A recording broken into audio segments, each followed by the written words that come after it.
Okay, we are recording and our attendees will be joining momentarily.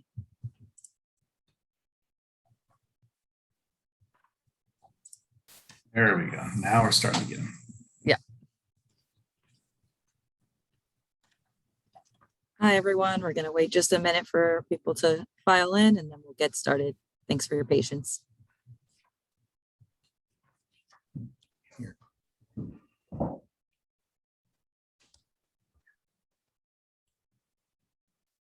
Hello, can you guys hear me? Yes. Good afternoon, Mayor. How you doing? Hey, Chris. Hey, Alissa. Hey, Vice Chair and Commissioner Abigail, Zerry, and everyone. Is everyone in right now, or is not everyone in yet? Yes, sir. We're letting the attendees pile in, but it looks like Okay. the number leveled off. So honestly, I think we can get started. Great.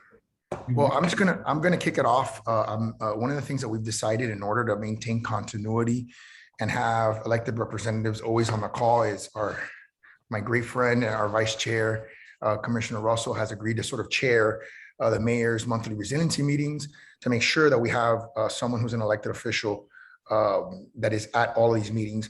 I'm going to be kicking off the meeting, depending on his feedback and your feedback. If you need me for a particular set of information decisions, I'm happy to do it, and we'll schedule it. And when I can be here throughout the duration, if I can, I absolutely will. The first thing I want to say is thank you. We heard your pleas, your cries, and honestly, and I know that the vice chair feels similarly, and he did a magnificent job throughout the budget and advocating for an amplification of the resiliency department. But I think sometimes unfortunately, a human instinct is to be defensive, right? Like when someone is challenging you. And, I thought about it after our last meeting, and I said, you know what? The advocates were right. You know what I mean? We really do need to put our money where our mouth is. And for us to be serious about having a national and global position on this issue, we have to give it the priority that it deserves. And so I'm very proud of the commission for doing that and for continuing to grow the department. I hope we can continue to grow it throughout the remaining time that I'm mayor, and give it the prominence that it deserves.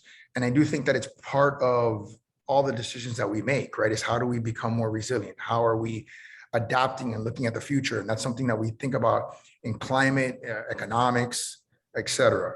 And so I'm just very, very grateful. I know we're continuing in the search for our resiliency chief resiliency officer, and I'm excited about that, and hoping that we can make an announcement soon. And in the meantime, I just want you to know that I see our manager coming on. I just want you to know that we are excited about the direction of where this department is going, its role in this administration, and its ability to advocate for national and international climate change resiliency efforts. And so thank you so much. And I'll hand it off to our vice chair, who has graciously agreed to be the moderator and sort of chair of the mayor's resiliency meetings in my absence when I'm not able to be here the full time. Thank you. You bet, Mayor, and thank you. It's an honor. Thank you for assigning me this role to help chair this meeting. I'm going to also invite other commissioners, just to get them familiar with the board and with the advocates with them, and give them a moment to speak about their thoughts on resilience. And at those times I can step off so that we don't have any sunshine issues. But I think it'd be good so that when they do come to commission to advocate, they already have a familiarity there. And thank you for your leadership on this. All of this is because you're willing to take this into your vision for the city and push it forward. And I'm happy to try to find the votes on the dais and gavel it through. So thank you for your leadership. So Alissa, you want me to pick up with a few notes of some of the issues that we talked about last time and some of the updates since then? Absolutely, that would be great. Great. Well, the big news was the budget, as the mayor said, and more than just advocating and coming and fighting for your issues, I really want to thank you for coming back on the second budget hearing and showing the commissioners the appreciation, because these aren't things that are necessarily in their wheelhouse or their priorities.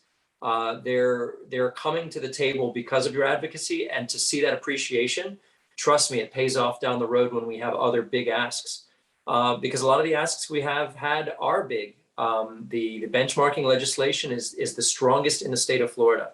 And that was no small lift for the team, for the administration, nor for the electeds to swallow with some of the pushback we were getting.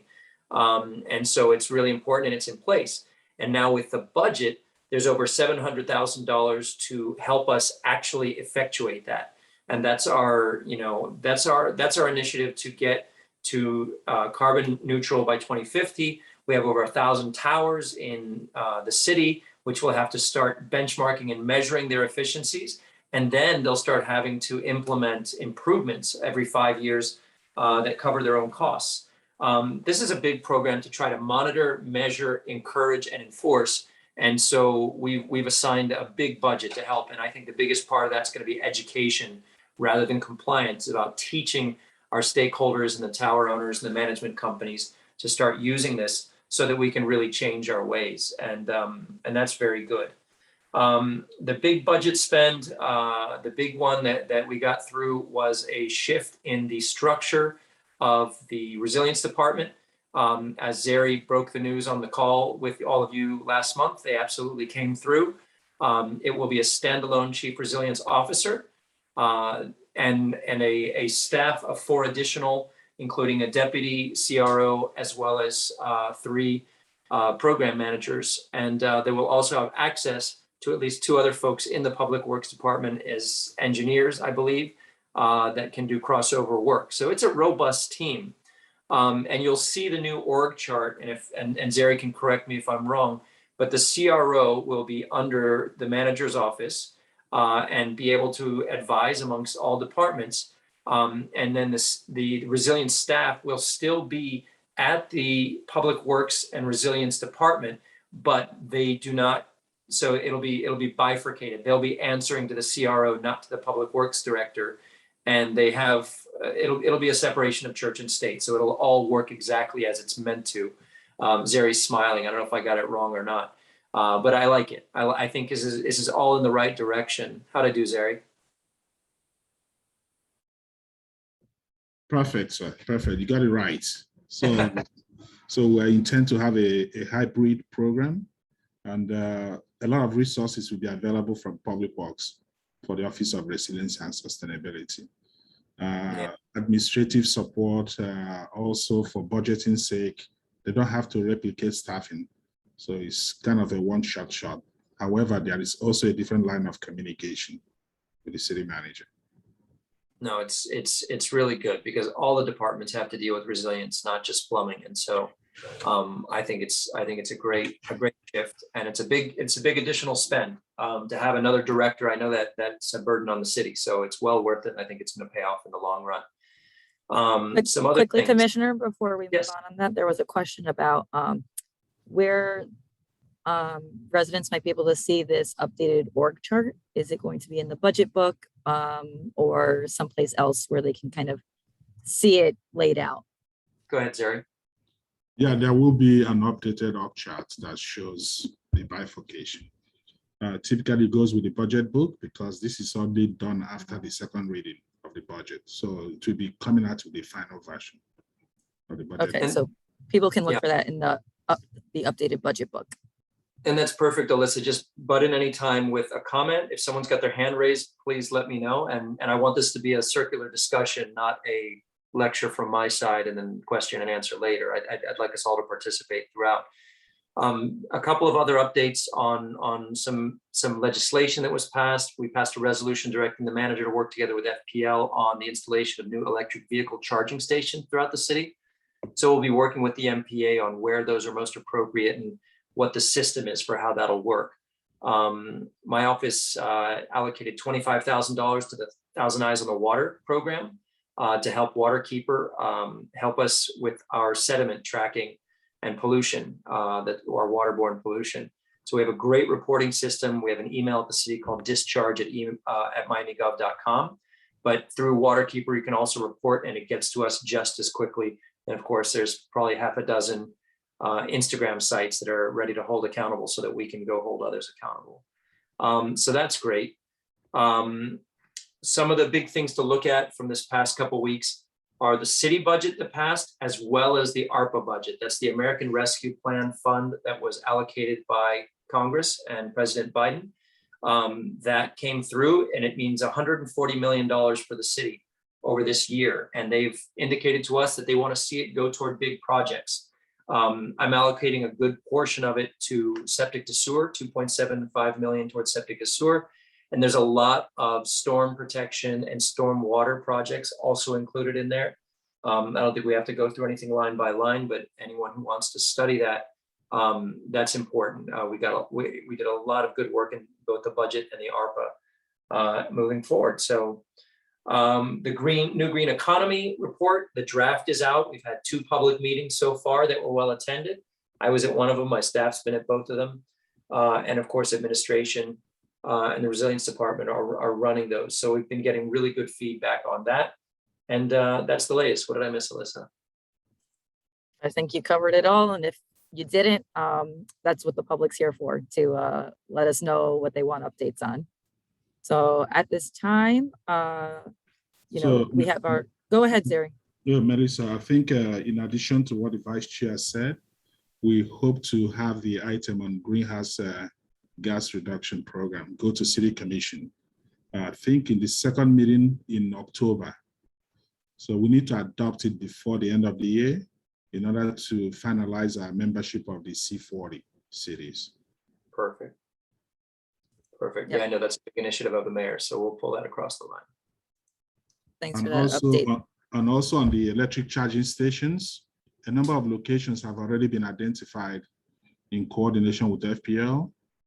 Majority of them are in public parking areas in all these districts in the city. We're hoping to finalize the feasibility study in terms of installation and connection. FPL is looking towards having this finalized before the end of the year in order to meet some of their state mandates. Sounds good. Who's got a question? So I just want to invite everyone to raise their hand, throw a question in the Q&A. We're happy to start the conversation. So our Best Attendance Award, Mihai Preda, I will call on you right now. Hi, Mihai, how's it going? Hello, hi, Alissa, hi, everyone. Hello, hi, Commissioner Russell. Yes, my name is Mihai Preda. I'm with Parents for Future Miami, and I have a remark and a question. Commissioner Russell just mentioned how important is educating the stakeholders. Yes, can you hear me? So Yes, sir. my remark and my question is about educating the stakeholders. So I am part of this group because Mayor Suarez invited us, the community, to have a conversation and to find solutions together. And last time at the last meeting, I mentioned how the city is silent about the climate emergency on the socials, on the city's social media. And you just moved on like you have not heard what I said. So look, the mayor invited us here to have a conversation, not to deliver statements.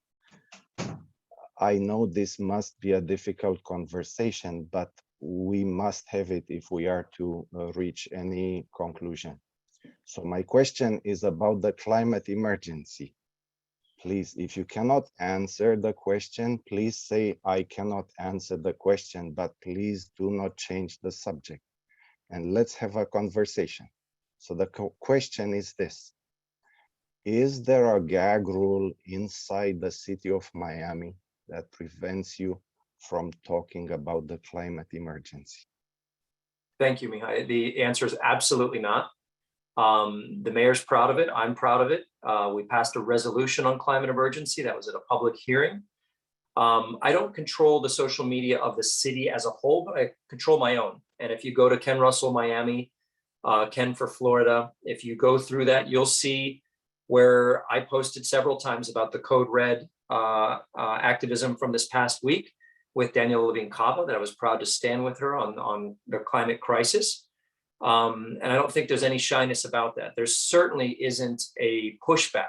I've never felt a pushback, and the fact that we got a unanimous yes at City Commission means that this is not a partisan issue. There's not a conservative bent in the city that's pushing back on the fact that we need to address the climate emergency, and the fact that we were able to pass legislation and funding to get to carbon neutral, I think is the biggest show of pride. Could we do better about bragging about that and expressing to others and educating? You're absolutely right. I think there's a lot of subjects going on that probably get more airtime.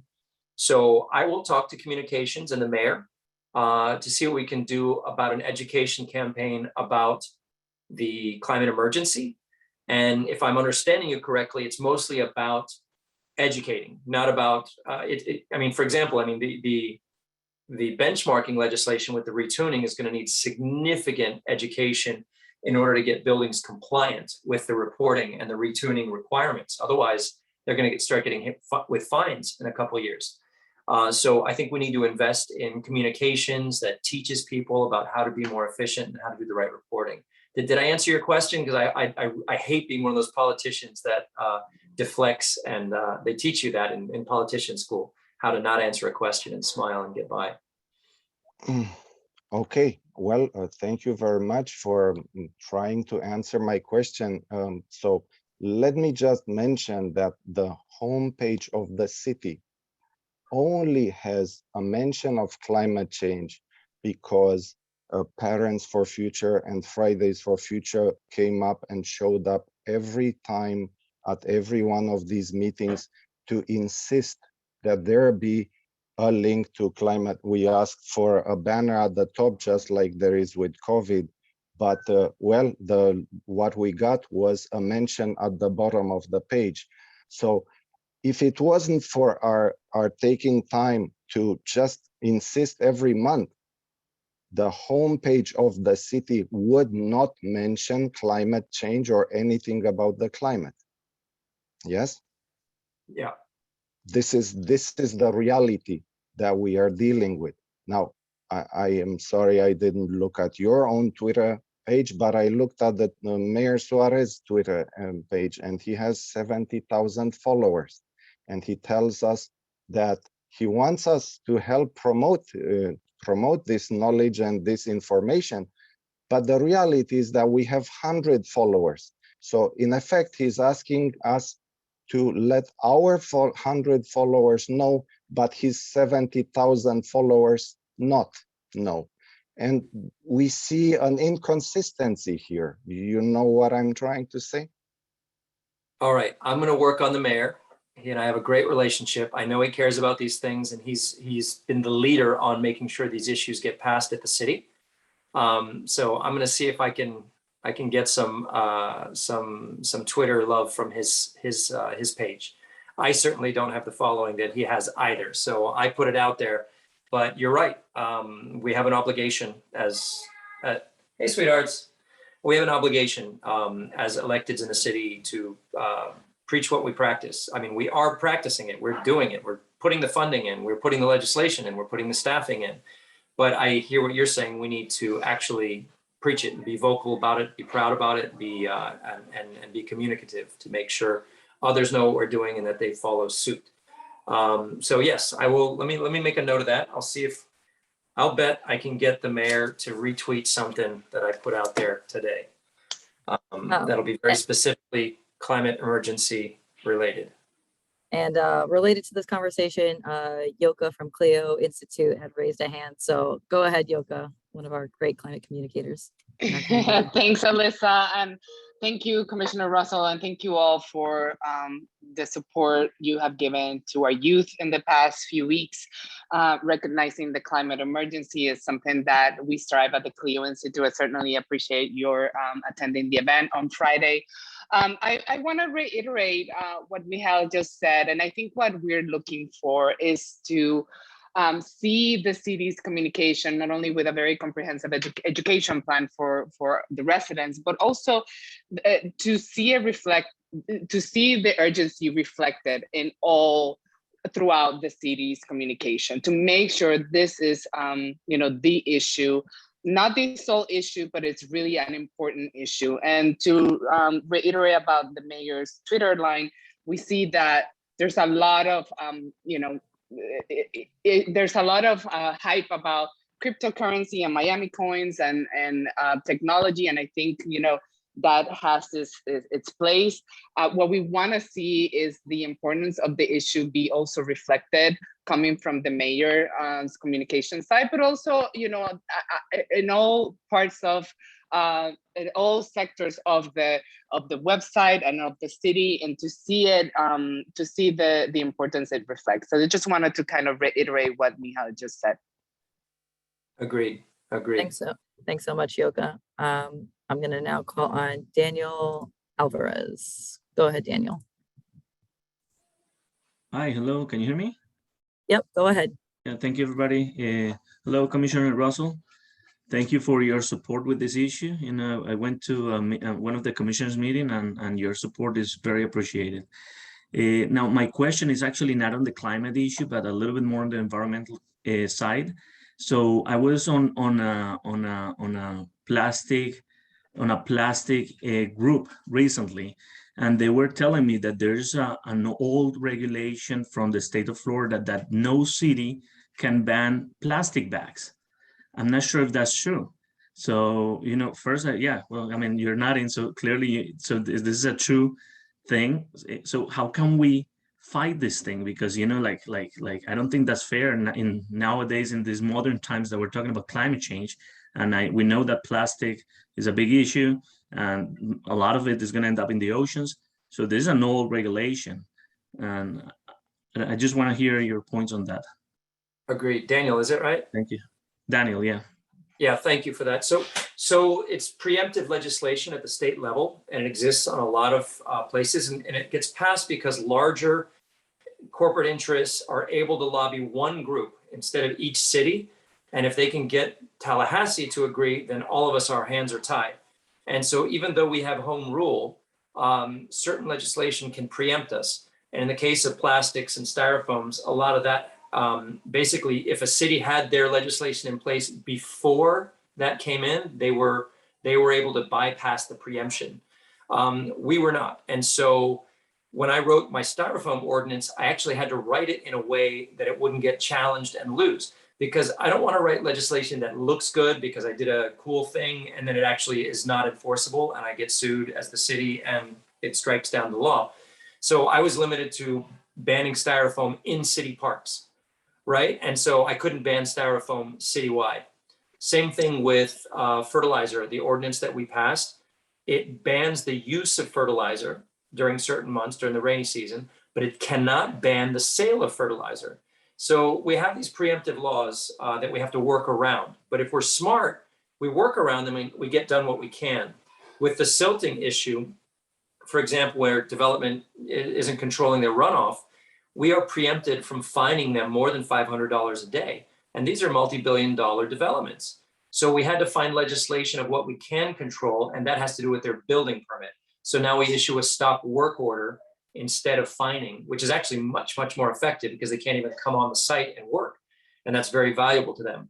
So yes, those laws exist. No, we do not have the ability to strike them down from the city up, but we do have ways to try to work around them.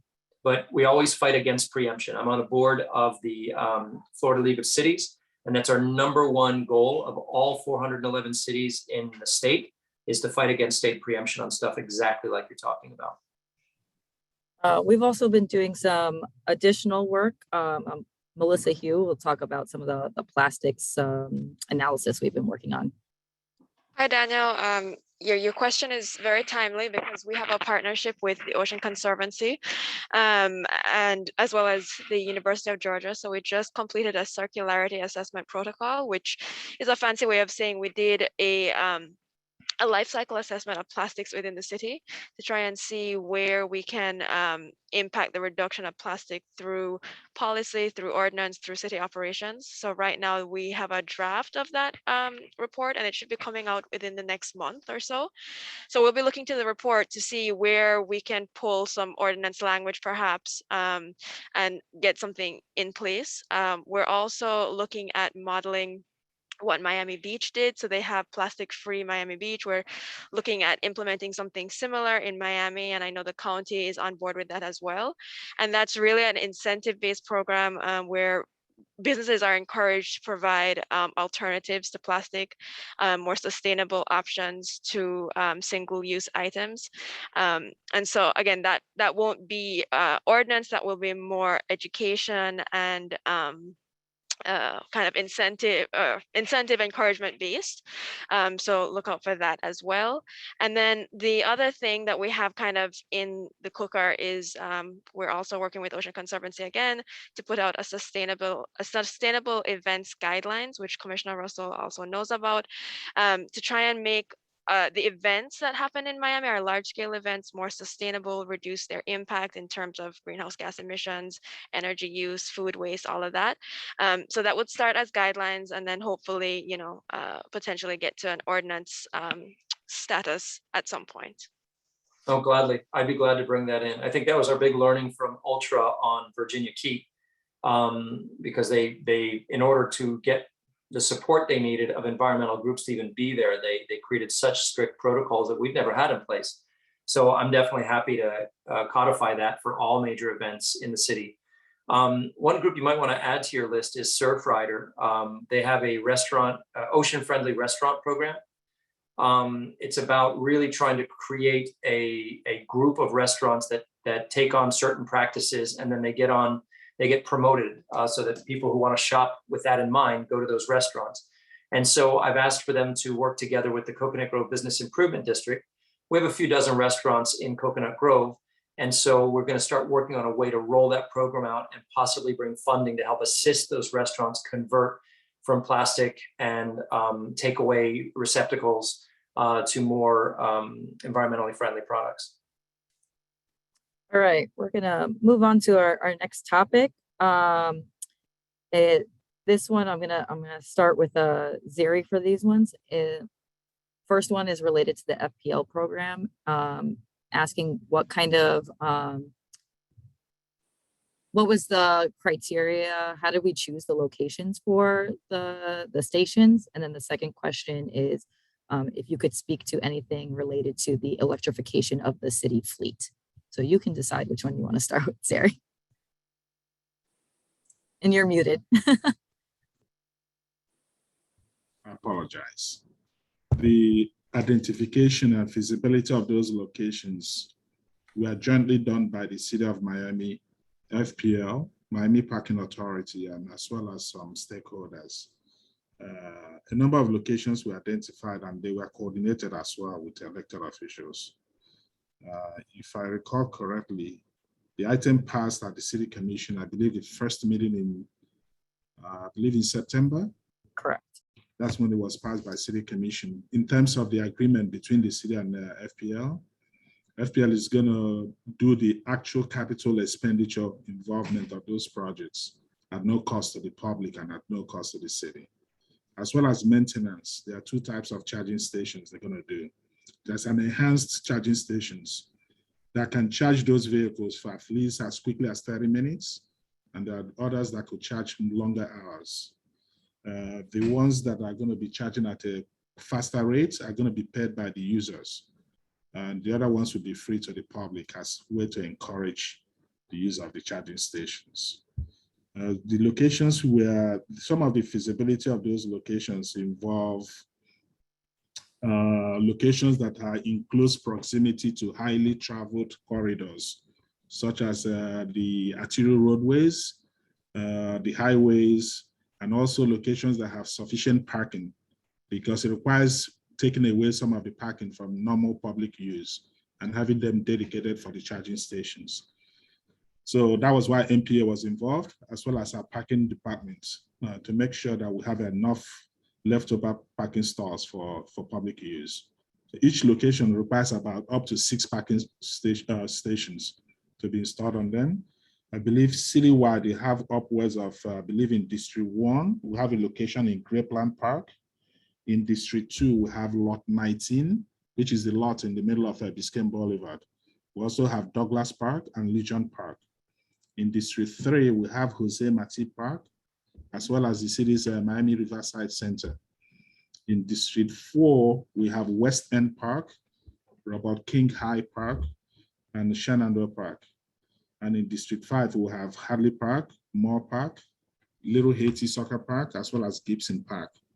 So it was clearly spread all over the city while maintaining public access. These locations are required to be open to the public 24/7. That means at any time of the day.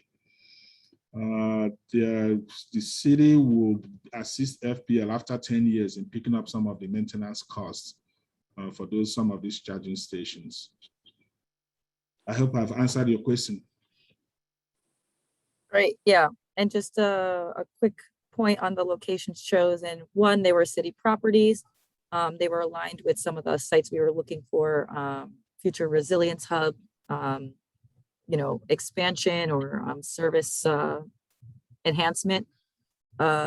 We looked at the existing charging networks and tried to fill gaps, thinking about, residential areas, maybe more low income areas where there's less of a, where the market may not naturally or go towards. So we can provide that gap funding and trying to think about where we can provide these chargers, but also not take away from future business opportunities for those who are electric vehicle charging as a service oriented type companies.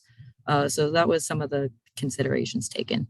The other question, Zerry, was related to electrification of the city fleet. If you wanted to talk a little bit about that. Yeah, the city of Miami has 2 types of fleets, heavy fleet and light fleets. So we've been going through a process of transitioning into a more energy efficient vehicle fleet. Initially, we had an unsolicited proposal for conversion to CNG. We didn't like that. We wanted to go full stream. So we have a phased program. We started off with hybrid, conversion to hybrid vehicles.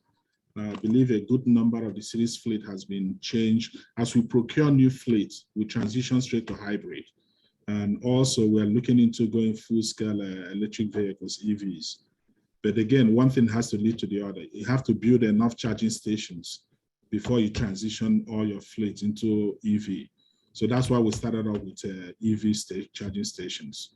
So we believe this is a natural progression into a transition of complete fleet vehicles for the city of Miami. And also we're encouraging, if you look at the BE 305 ordinance that we have, we're also proposing to have residential homes and high rises and parking garages to have enough incentives to transition into charging stations in all their facilities. There is, I believe, a minimum requirement in terms of the number of parking spaces you can have in a parking garage with a minimum number of charging stations you should have. So this is you can't just make an ordinance and have everyone comply without giving them enough time and enough opportunity for them to transition naturally into full-scale EV facilities. So I hope and I believe with the effort the city is making, which is very, very, very reliable, that in the next couple of years, we should see enough charging stations in the city that will encourage folks to begin to buy EV vehicles. And of course, we're challenging our elected officials to lead the charge by transitioning their own vehicles into EV. And of course, the city administration is committed to that as well. Yeah, thanks, Zerry. And one of our projects that we're looking at first after we finalize the greenhouse gas reduction plan is working with specialists in the field to help us develop what is that roadmap for us transitioning our city fleet. It's obviously a really big project, but something that since we have full control of, we know that we can take leadership on that. So thanks so much for that question, Eric. I'm going to call next on Brandon. You should be able to speak now.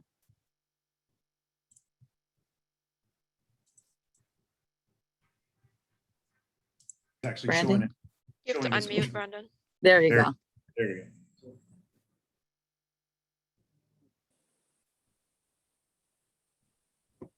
Hello?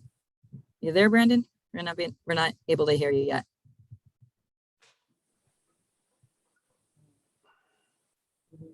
All right, I'm gonna unmute Michael Clarkson, and then if Brandon, you're able to figure out your speaker, we'll go ahead and do that. Okay, so let me call on Michael. You should be able to speak now. Hey, Michael. And you're muted, Michael. You got mute issues. Excuse me, I'm Go sorry, ahead. but I was in another meeting. I didn't get back here on time. One is my question about the charging stations being 24 hours.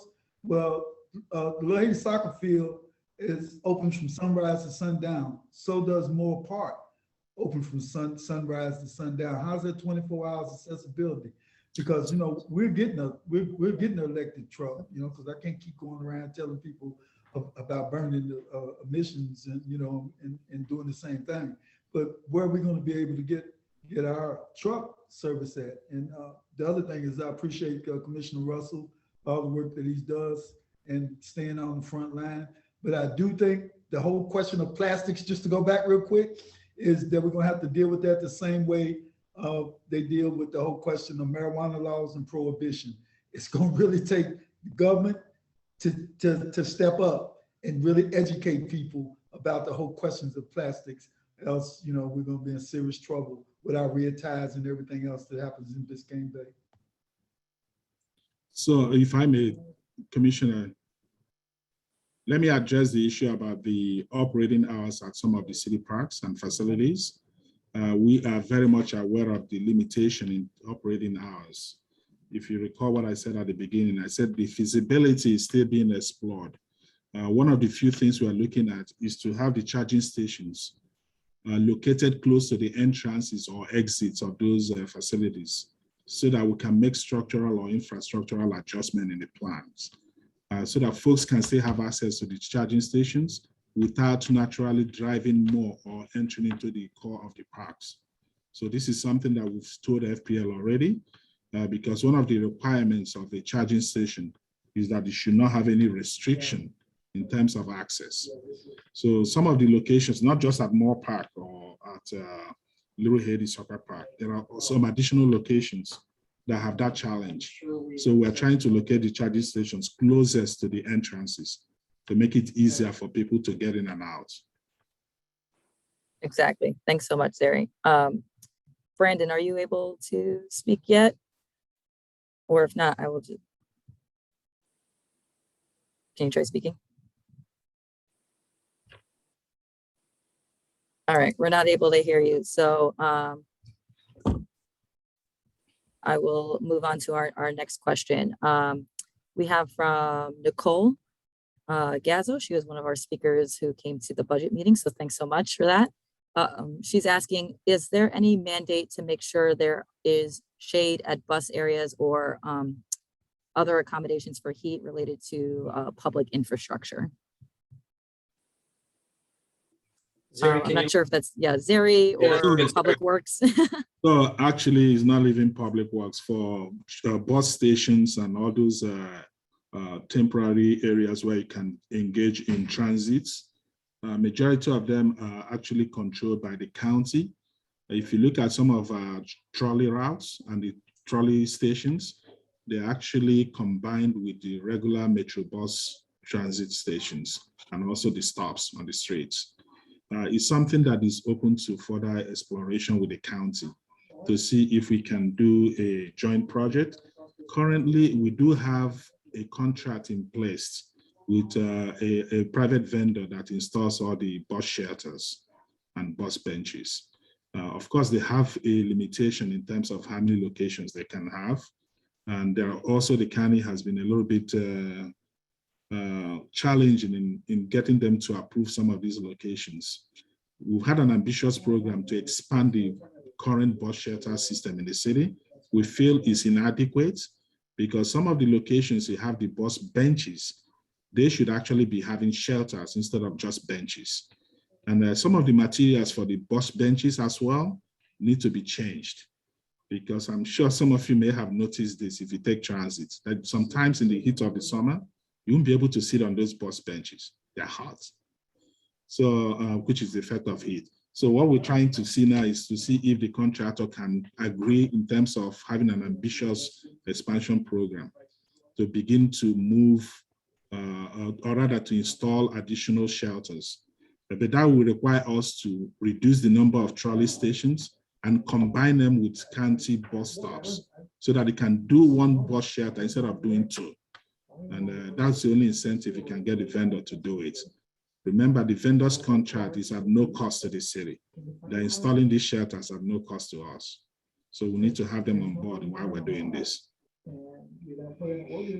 There was a follow-up question along the extreme heat. Go ahead. Just sorry, question. I would like to put this program idea as part of the resiliency program going forward for us to engage the vendor through the resiliency office so that everyone can now see the bigger picture. It's not just about shelter, it's about resilience. Thanks for that. And there was a follow-up question related to cool roofs and our ordinance on that. So I'm not sure who's the best person to speak on that. I can speak a little bit on it, but I'm not sure if there's someone on the call who has a bit more understanding of our cool roof ordinance. It was passed a while ago. Well, before Yeah, I think that question can be, I think, do we have the building director here? I don't see anyone from building here. Okay, Jose Regalado is not here as well. Okay, Yeah. what we can do, what I suggest we do here is that if there are questions that are a little bit, maybe the subject matter experts are not around, we can collect those questions and provide responses and have Alissa Farina share with the participants as a follow-up. Got it. And just to answer the question, yes, we do have a cool roof ordinance. Ace is here. Oh, Ace is here. Hi, Ace. I am here. Oh, I glossed over your name. I'm so sorry. That's okay. What was the question? Related to the cool roof ordinance, if you could explain a bit about the details of that policy. If you know offhand. If not, we can also come back. Is that a new ordinance or the one that's right, or the requirements in Miami 21 for the existing ordinance? So again, let's do what I suggested before. Let's provide a proper response to our participants through a written format. Perfect. So we'll come back on that one, but to say that we do have a policy, and we'll get back to you on the details. And I see that you have your hand raised, so I'll call on you real quick, Nicole. No, yeah, I just wanted to say thank you for all the responses, and also just thank you in general for listening to us and being willing to work with us. It's really we really appreciate it. It gives us hope. It's what fuels us. But I just wanted to point out, if we are really going to do this, shouldn't we have a more aggressive, maybe outlook on it? Not just settling on this need to have a natural progress. Why can't we just, today was such a beautiful day. Imagine if we were already really investing and focusing on harnessing our heat and our power, really taking the time. Because I know I don't feel this aggressive need, an aggressive energy. I know I'm here to add it and work with you all and make it easier. I appreciate this collaborative communication. But if I can help in any way, I just wanted to point that out. Maybe we should have a more aggressive outlook on it. It's possible. In LA, they're one of the biggest car manufacturers, and they banned all manufacturing of electric cars. I forget what year, but they're taking bold steps like that and really investing. So I feel maybe we can lead with that too, especially since we're ground zero. And I'm sorry, I accidentally muted you. If you want to finish your statement. Yeah, sure. What was the last thing you heard? A little bit after LA. Yeah. So really LA, just with the car manufacturing, they banned all manufacturing of oil-based cars. I forget by what year, but let's take bold action like that. And I'm here to help in any way. But again, thank you for this, just being willing to talk with us and for listening to us. We really appreciate it. Thanks, Nicole. Okay, we had a question related to what comes next for the new green economy report. What is the plan for reviewing and responding to the comments? So I can speak to that one quickly. So our public comment period ended yesterday, or Sunday rather. Sunday. So we are reviewing the comments now. We're going to be putting them together, sending them to our consultants to do an updated next draft of the report.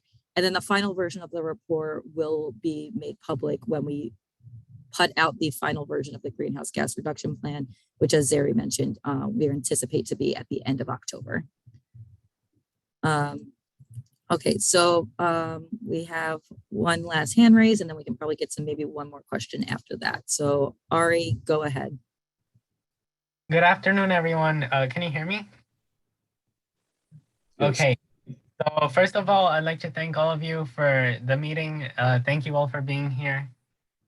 And so throughout the past few resiliency meetings, many members of the public, including myself, have been bringing up a flaw in the City of Miami's greenhouse gas reduction plan, which relies too heavily on negative emissions by 2050 and very expensive carbon capture technology that doesn't exist at the moment.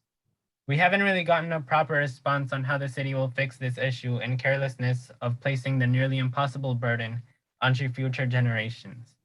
My question is, can we see something be done about the over-reliance of negative emissions in the greenhouse gas reduction plan? I can probably take that one. So we've spoken on this issue a few times, and I will say that, you know, the criticism is certainly valid. However, with the city's limited jurisdiction, the plan that we have put forward is what we feel to be a you know, politically and technically feasible plan. It doesn't necessarily, you know, there are more ambitious scenarios that are perhaps scientifically possible, but with the city's jurisdiction, which is how the plan is laid out, that is what we feel is the most ambitious plan. So again, I understand the criticism, and, you know, it would be great if the country and the world could move more expeditiously, but this plan is focused on what City of Miami can do. And with that frame, we created what we feel is the most ambitious plan. So thank you for that. I'm going to call on Nkosi next, and then I'll take one of the questions from the Q&A. And Nkosi is one of our members of our Climate Resilience Committee. Go ahead.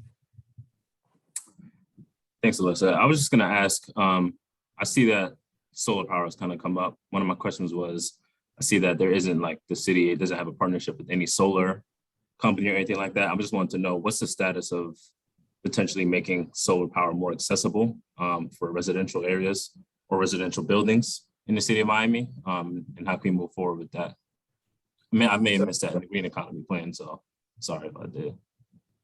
No, you're good. Thank you for that. So in my first year in office, I want to say it was 2016, we passed an ordinance that eliminated permitting fees for any residential solar application. So if somebody wanted to put a solar panel on their roof, it would be free in terms of their permitting fees.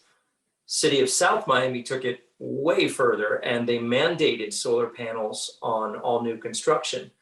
I haven't yet done an analysis. They've now had that on their books for maybe 2 years, I want to say. It could be a little bit more than that since Stoddard did that. But Zerry, I'd be interested if you've got some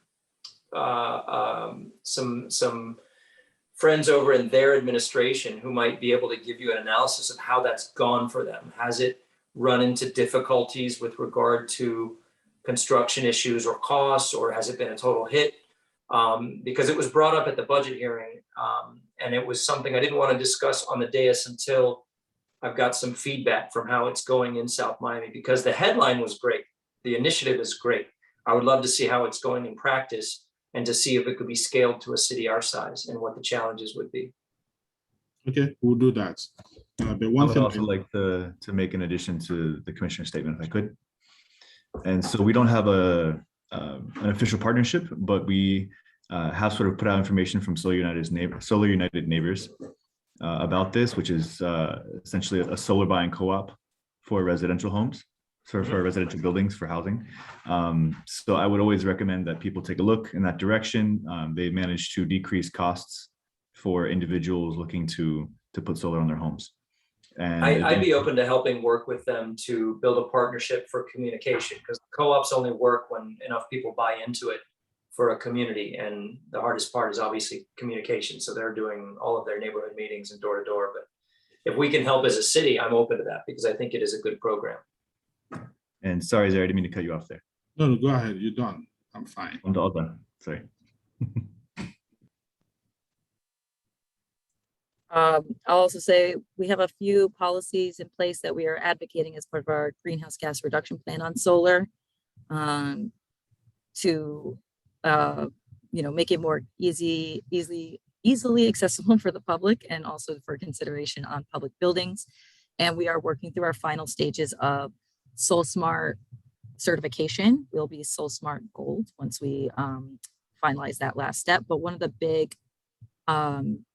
the major steps towards that certification was adjusting a policy in Miami 21 that does not count solar infrastructure as part of a building's kind of footprint. And that makes it easier for large buildings to install solar. So we've been working with some experts to at least make the policy landscape friendly to solar. And then we know the next step is to, create those easier pathways financially and through other mechanisms. So thanks for the question. We have one last question from Cindy Lerner. I don't know if she wants to ask it herself. I saw that she had her hand raised earlier. So if she wants to raise her hand again, I'll give her a minute. If not, I can just read out what she has in her Q&A. I saw that she's on here. There you go. I figure it's better coming from you, Cindy. Go ahead. And I think you're muted right now, Cindy. Can you hear me? Yes, now we can. Great. Go ahead. Okay. Well, I added it at the bottom as a suggestion for the city to follow up on the earlier discussion and concerns that the city's website fails to engage the residents or really any visitors to the website on knowledge and empowerment opportunities in resiliency and addressing the climate crisis. There are, in fact, a lot of things the city has been doing over the years that you just aren't publicizing, such as the Rockefeller 100 Resilient Cities and participating with Resilient 305, Southeast Florida Regional Climate Compact and Plan has that website. If you put a link up on your website, that has got a wealth of information that would better inform and engage. And then ideally, what I would love to see, I'm sure your residents would love to see, is a climate action plan that is participatory. I would point you to the city of Seattle has one of the best. We started a climate action plan in Pinecrest in 2014, I think. So it's a great way to provide the knowledge and the empowerment and literally change people's behaviors. And that's the key. Thanks so much for that, Cindy. And yeah, we're out of time. So go ahead. Yeah, go ahead, Commissioner.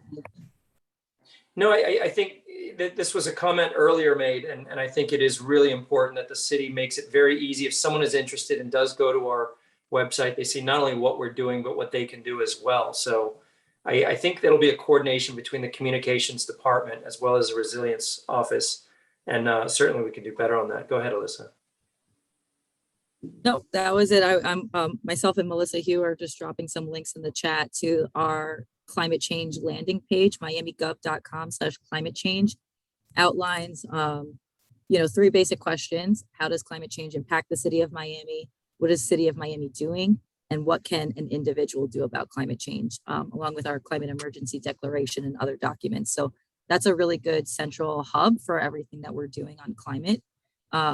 And also miamigov.com/GHG plan has all of the documents related to our greenhouse gas reduction plan, which, as Zerry mentioned, we are moving towards having finalized very, very soon. So people can check out those resources. But we are at time, so I want to defer to the commissioner if you have any closing comments before we close out. So No, I would just like to address the earlier comment that the city of Miami mayor has 116,000 followers, and he just retweeted the hashtag climate emergency. So on Right Now with Francis Suarez for our monthly Resilience Action Forum, City of Miami recognizes our hashtag climate emergency. Retweet if you're ready to do your part. So there is certainly no moratorium or gag rule in the city. We are very proud of the actions we're taking. It has not been easy to take them, so we should be proud of them. And there's a lot more to do, but you can count on the leadership of the city to be vocal about it, and you hold us accountable because we can always do better. And so I appreciate everybody on here. Thank you. And Zerry, you had something you wanted to add? Actually, we do share with some of the concerns that have been expressed, and we look forward to working with the IT department in the city to bring more visibility to some of these websites, so that folks will find it easier to be able to access them. And again, thank you everyone for this robust discussion this afternoon. I will look forward to seeing you next time. Yes, thank you very much. Mayor, I'm so excited. All right, thank you everyone and have a good rest of your day. Thanks for joining us. Bye.